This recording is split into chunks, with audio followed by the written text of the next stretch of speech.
Welcome to cooking update. வாங்க இன்றைக்கி கருப்பு கொண்ட கடலையை வச்சு ஒரு சுண்டல் செய்யலாம். ஸ்டவ் ஆன் பண்ணி கடாயை வச்சு அதில் ஒரு கரண்டி எண்ணெய் ஊற்றி ஒரு பச்சை மிளகாய், ஒரு வெங்காயம் அதை கொஞ்ச நேரம் வதக்கிட்டு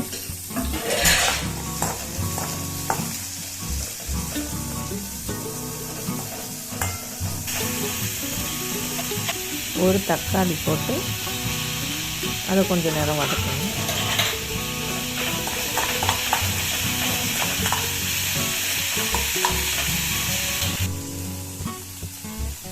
ஒரு கொத்து கருவேப்பிலை போட்டு அதை கொஞ்சம் வதக்கிட்டு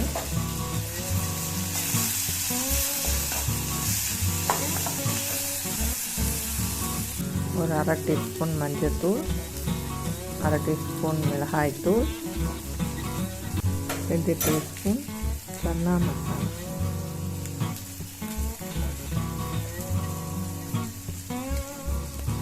கொஞ்சம் பச்சை வாசனை போகிற அளவுக்கு கொஞ்சம் வதக்கிக்கணும்.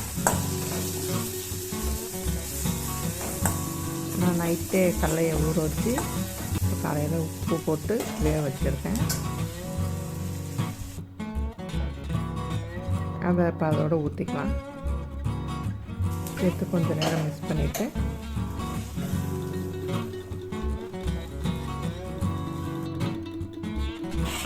அரை டீஸ்பூன் உப்பு போட்டு ஒரு 5 நிமிஷம் கொதிக்க விடுங்க.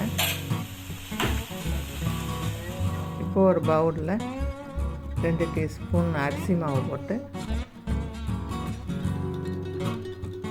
அதோட ஒரு 1/4 டம்ளர் தண்ணியை ஊற்றி நல்லா கட்டி இல்லாமல் கலந்து வச்சுடுங்க.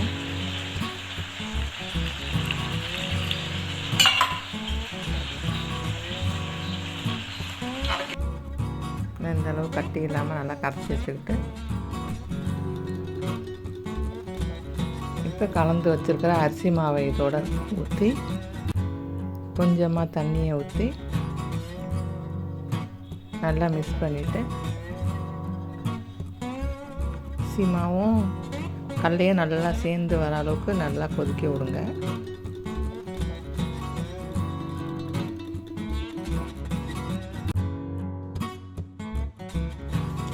இப்போ இந்த அளவுக்கு வந்தோன்னே இறக்கிடலாம். இப்போ சுண்டல் ரெடி ஆகிடுச்சு. இந்த வீடியோ பிடிச்சிருந்தா லைக் பண்ணுங்கள், ஷேர் பண்ணுங்கள், சப்ஸ்கிரைப் பண்ணுங்கள்.